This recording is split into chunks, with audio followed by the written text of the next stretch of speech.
लड़की को देखकर उत्तर प्रदेश पुलिस के जवान की नीयत बिगड़ जाती है और वह भीतर भीतर ताने बाने बुनने लगता है कि हमारे चंगुल में आएगी कैसे। आखिरकार वह सफल हो जाता है। गरीब परिवार की बिटिया, उत्तर प्रदेश पुलिस का सिपाही और फिर हैवानियत की पराकाष्ठा। वर्दी कैसे समय समय पर ऐसे ऐसे मामले आते हैं जिससे वर्दी के प्रति लोगों के भीतर सम्मान प्रकट होता है। लोग खुश होते हैं, वर्दी को देख करके गर्व होता है कि वाह, यही वर्दी हमारे सुरक्षा, संरक्षा और नियम कानून का पालन करती है। लेकिन कभी कभी जब वर्दी पहनने वाला जवान, वर्दी पहनने वाला अफसर वर्दी के नियमों को, वर्दी की संहिता को, वर्दी के धर्म को जब तार तार करता है तो लोग कहते हैं कि क्या उत्तर प्रदेश पुलिस ऐसी ही है, क्या वर्दी का महकमा ऐसा ही गंदा होता है। उसी के आधार पर लोग अपना माइंड मेकअप कर लेते हैं। हम आपको ले चलते हैं उत्तर प्रदेश के गोरखपुर में, जहां एक वर्दी वाले सिपाही ने वर्दी की संहिता को तार तार किया है और किस प्रकार एक नाबालिग लड़की को देखकर उसके भीतर का पाप जग जाता है और उसने जो किया। दोस्तों, हम आपको ले चलते हैं 28 जुलाई को गोरखपुर के जिला चिकित्सालय में। एक गरीब परिवार, पिता ऑटो चलाता है, कई बच्चे हैं। आजमगढ़ का रहने वाला वह परिवार गोरखपुर में एक रूम लेकर के टोटो चलाता है, अपने परिवार का पालन करता है। एक बेटी जिसकी उम्र लगभग 14-15 साल होगी, तबीयत खराब होती है, प्राइवेट चिकित्सालय में ले जा नहीं सकते, ले जाता है गोरखपुर के जिला चिकित्सालय में, बेटी को एडमिट कराता है। अगर आय का कोई स्रोत है तो वही ऑटो रिक्शा है, जिससे परिवार का भरण पोषण होता है। सुबह निकलता है तो रात तक आता है, कभी आकर के 2 रोटी ले लिया, कभी चाय और ब्रेड खा करके ही समय बिता लिया। दोस्तों, 28 जुलाई को अपनी बड़ी बहन के लिए खिचड़ी लेकर के जाती है छोटी वाली, जिसकी उम्र 10-11 साल 12 साल रही होगी। पहुंचती है हॉस्पिटल में, तब तक 112 पर तैनात सिपाही वहां पहुंचता है। किसी को देखने गया होगा, जो भी हो, या ऐसे ही आदत रही होगी, आदत पहले से भी थी। ऐसे मामलों में वह वांछित था, लेकिन कोई कार्रवाई ठीक से अगर होती तो ऐसा नहीं होता। आइए, तो पहुंचता है हॉस्पिटल में, पूछता है क्या हुआ है। लोगों ने बताया, फिर परिचय बढ़ा, कहाँ के रहने वाले हो, कहा आजमगढ़ के। अरे हम भी वहीं के बगल के ही हैं, आजमगढ़ के बगल के ही हैं। कहाँ हैं? कहा आजमगढ़ की सीमाओं पर है, गाजीपुर के। तैनाती गोरखपुर में है और हम कोई मदद करना होगा तो हम करेंगे। डॉक्टर साहब से भी कह देंगे, हमारी बड़ी पहुंच है। परिवार के साथ मेल जोल बढ़ाता है। मेल जोल बढ़ाने के बाद कहता है कि किसी को अगर उधर जाना हो तुम्हारे घर के तरफ तो हम लेते जाएंगे। सिपाही तो जान गया था कि जाने वाला कोई और नहीं, मरीज जाएगी नहीं और कोई जाएगा नहीं, उसकी माँ जाएगी नहीं, जाएगा कौन? जाएगी यही लड़की जो खाना लेकर के आई है। तो हॉस्पिटल में जो एडमिट थी उस बहन ने कहा, जाएगी तो यही, लेकिन जाइए अंकल जी, जाने दीजिए, चली जाएगी। अरे नहीं नहीं बेटा, हम तुम्हारे गांव घर के हैं, लेते जाएंगे, इतना भी नहीं करेंगे क्या? चलो जी, हमारे साथ चलना, हम छोड़ देंगे घर पर। अब पता नहीं, लड़कियों को कुछ पता लग जाता है। लड़कियां बड़ी विवेकशील होती हैं और पता लग जाएगा, चाहे जितनी भी अच्छी अच्छी बात आप करिए, उन्हें पता हो जाएगा कि भीतर, इस व्यक्ति के भीतर क्या उमड़ घुमड़ रहा है। उनसे बड़ा मनोविज्ञान किसी के पास है नहीं। अब वो लड़की कहती है, नहीं नहीं अंकल जी, हम चले जाएंगे, हम चले जाएंगे, आप जाइए, अपना काम करिए। बहरहाल वह वहीं रह करके धीरे धीरे उन लोगों को प्रभाव में लेता है, लेकिन लड़की मानती नहीं है। अंत में वह बाहर जाता है और लड़की अब खाना पीना खिला करके निकली अपने घर जाने के लिए, यानी जो किराए का रूम था। जैसे ही लड़की आगे बढ़ी, वैसे ही वह पीछे पीछे आते हुए सीसी कैमरे में देखा जाता है। भला हो गोरखपुर के उस चिकित्सालय का जिसका सीसी कैमरा ठीक था। जाता और कहता, जा रही हो क्या? चलो चलो, हम भी जा रहे हैं, अभी हम यहीं थे, चलो छोड़ देते हैं। कुछ देर तक उस लड़की से बातचीत होती है, फिर लगा होगा कि ठीक है, उधर जा रहा है, ये अंकल तो हमको छोड़ देगा उधर, कोई बात नहीं, अपने गांव घर का ही है। फिर मोटरसाइकिल पर बैठाता है। आगे लड़की कहती है, अंकल जी इधर नहीं, उधर कहाँ? इधर घर नहीं है, उधर है। कह रहे चलो, हम इधर से काम है, थोड़ा सा कुछ सामान ले रहा है, लेकर के हम छोड़ देंगे। चलो बेटा, हम चल ही रहे हैं ना, कई मिनट लगेगा। ऐसे करके वह कूदेगी तो नहीं, चिल्ला भी नहीं पाई बेचारी, उसके समझ में नहीं आया और वह वर्दी के भीतर का हैवान उधर से लड़की को ले जाता है शमशान घाट की तरफ। सुनसान स्थल पर ले गया, वहाँ उसकी पुकार, उसका चिल्लाना भी कोई सुनने वाला नहीं था।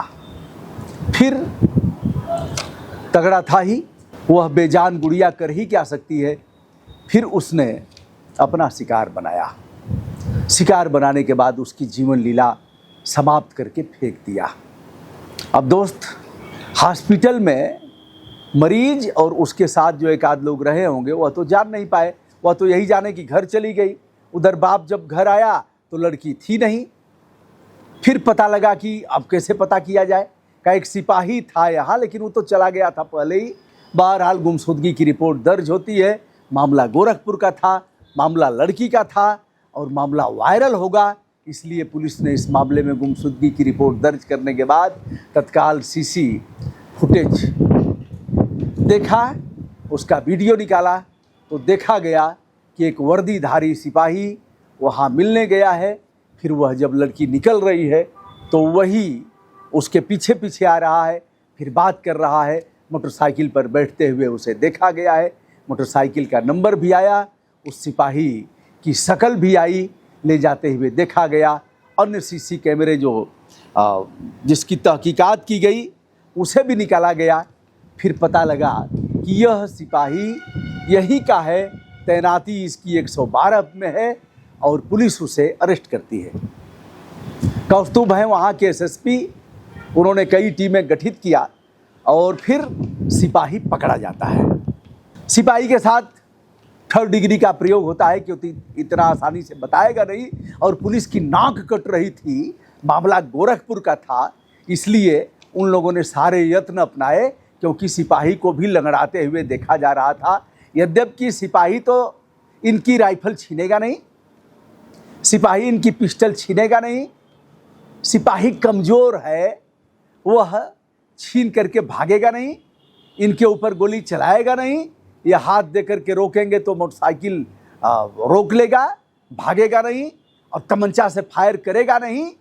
तो लंगड़ा तो रहा है लेकिन वह कमवा नहीं हुआ जो घुटने के नीचे होता है ठाए ठाए, वह नहीं हुआ। मामला बड़ा था। तब हम मर्द कहते जिस प्रकार तमाम लोगों के घुटने के नीचे किया था, उसी प्रकार इस सिपहिया के घुटनवा के नीचे अगर करते तो बात समझ में आती। बहरहाल दिमाग काम नहीं किया होता, नहीं तो यह काम कर देते लोग। आगे से इसका ध्यान रखेंगे। अब इस मामले में वह मजिस्ट्रेट के यहाँ पेश किया गया, मेडिकल कराया गया और जेल भेजा गया। होता क्या है, भीतर शैतान बैठता कैसे है, आवेग पर नियंत्रण होता कैसे है, विकृत सोच जागृत होती कैसे है। जैसे कोई चोर आदमी है और यहाँ कोई सोने की अंगूठी रखी गई है, तो चोर के भीतर जो चोर बैठा हुआ है वह जग जाएगा, हरकत में आ जाएगा। वह देखेगा यहाँ तो अंगूठी है, वहाँ घड़ी है और वहाँ मोबाइल है, यहाँ इसको आसानी से लिया जा सकता है, इसको लेकर के शौचालय में जाएंगे, वहीं फिर जेब में रखेंगे, ऐसे करेंगे। चोर उसके भीतर जग जाएगा, वह चाह करके भी अपने भीतर बैठे हुए चोर पर नियंत्रण नहीं कर पाएगा। ऐसे ही जो चरित्रहीनता के आगोश में जकड़े हुए लोग हैं, उनके भीतर का वह कैरेक्टरलेस पे जग जाएगा और वह ऐसा ही करेगा। वह अपने आवेग पर नियंत्रण नहीं कर पाएगा। यदि वह नशा किया हो तो उसका आवेग और भी बढ़ जाएगा। इसलिए मनोचिकित्सक की आवश्यकता है कि ऐसे लोगों को दिखाया जाए। अब अगला सवाल यह है कि वह यह भी सोचता है कि सामने वाले ने हमारा आमंत्रण स्वीकार कर लिया है, अगर हंस करके 2 बात कर लिया उसने, तो इसके समझ में आता है कि हम जो सोच रहे हैं वो यही सोच रहा है। इसके पहले 2025 में बंगाली महिला के साथ उसने ऐसी ही वारदात किया था, वो रिपोर्ट दर्ज हुई थी और फिर इसके ऊपर कार्रवाई की गई थी, निलंबन हुआ था। अफसोस, अगर उसके बाद भी इसका मेडिकल परीक्षण कराया जाता, मनोचिकित्सक से इलाज होता और देखा जाता कि यह मुहकमे में रहने लायक है कि नहीं है, क्या इसके भीतर का जो अपराधी है वह फिर जगेगा यौन शोषक भावनाएं फिर से प्रस्फुटित होंगी और ऐसी वारदात को यह घटना करेगा। दोस्तों, एक नाबालिग की जीवन लीला समाप्त हो गई। गरीब आदमी की गुहार सुनेगा कौन? क्या आदित्यनाथ योगी जी 20 लाख रुपए कम से कम उस परिवार को देंगे? क्योंकि आपकी पुलिस ने किया है, आपकी पुलिस ने इस वारदात को रोका नहीं, आपकी पुलिस ने इस घटना को अंजाम दिया है। और एक गरीब परिवार जो इसलिए गोरखपुर में आकर के रह रहा था, यहाँ कानून व्यवस्था सुदृढ़ है, यहाँ हर चौराहे पर यमराज और यमराज के दूतों का बोलबाला है, वह मुस्तैदी से पहरा देते हैं। कोई भी गंभीर वारदात करके कोई निकल नहीं पाएगा। यह विश्वास था, विश्वास टूटा है। महाराज श्री, यह पैसा तो आम जनता का ही है, उस रिक्शे वाले का है जिससे आप टैक्स लेते हो। क्या 20 लाख रुपए मुआवजा दे करके माफ़ी मांगोगे उस परिवार से? मैं लिखा पढ़ी भी करूँगा, मुझे नहीं पता कि कितना असर होता है, लेकिन कलम तो चलेगी ही, जुबान भी चलेगी।